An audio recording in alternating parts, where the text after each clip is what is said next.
Sunita Williams woods Wilmore के साथ अंतरिक्ष में फंसी हुई हैं।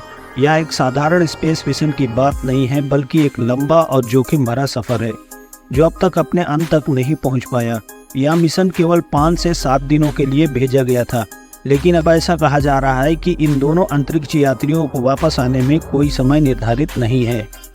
सुनीता विलियम्स और वुड्स विल्मोर को 5 जून 2023 को अंतर्राष्ट्रीय अंतरिक्ष स्टेशन ISS पर भेजा गया था। यह एक ऐतिहासिक मिशन था जिसे बोइंग स्टारलाइन मिशन के नाम से जाना जाता है। यह मिशन केवल कुछ दिनों के लिए था, लेकिन दुर्भाग्यवश एक तकनीकी खराबी के कारण यह मिशन अब बड़े संकट में बदल चुका है। इस मिशन के दौरान स्टारलाइन स्पेसक्राफ्ट में थ्रस्टर की खराबी हो गई और साथ ही हीलियम लीकेज भी शुरू हो गई। इस खराबी के कारण यह अंतरिक्ष यान अब सुरक्षित रूप से पृथ्वी पर वापस नहीं आ पा रहा।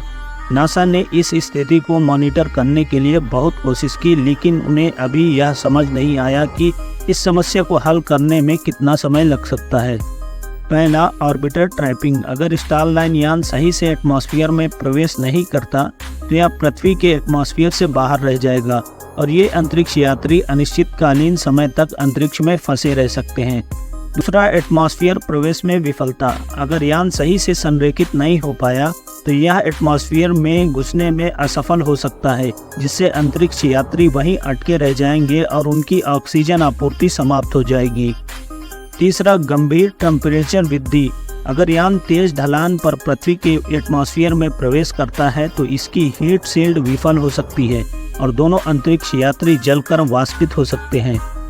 बचाव की योजना। अब सवाल यह है कि नासा क्या करेगा। क्या वे दोषपूर्ण यान पर भरोसा करेंगे या फिर स्पेसएक्स के ड्रैगन कैप्सूल के जरिए एक बचाव मिशन को अंजाम देंगे।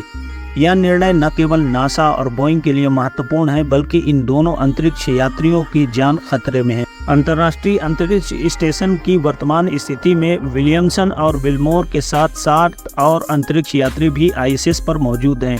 हालांकि यहाँ उनके सर्वाइवल के लिए अच्छी सुविधाएं हैं, जैसे oxygen generating system, recycling system जो यूरिन और पसीने से पानी बन सकता है, फूड लैब्स जो खाने की सप्लाई निश्चित करती है, यहाँ तक कि जिम और 360 डिग्री विंडो भी मौजूद है। इन सुविधाओं की वजह से अंतरिक्ष यात्रियों का जीवन फिलहाल सुरक्षित है, लेकिन यह ज़्यादा समय के लिए नहीं है। नासा ने स्पष्ट किया कि वे पूरी कोशिश कर रहे हैं कि इन दोनों अंतरिक्ष यात्रियों को सुरक्षित रूप से वापस लाया जा सके।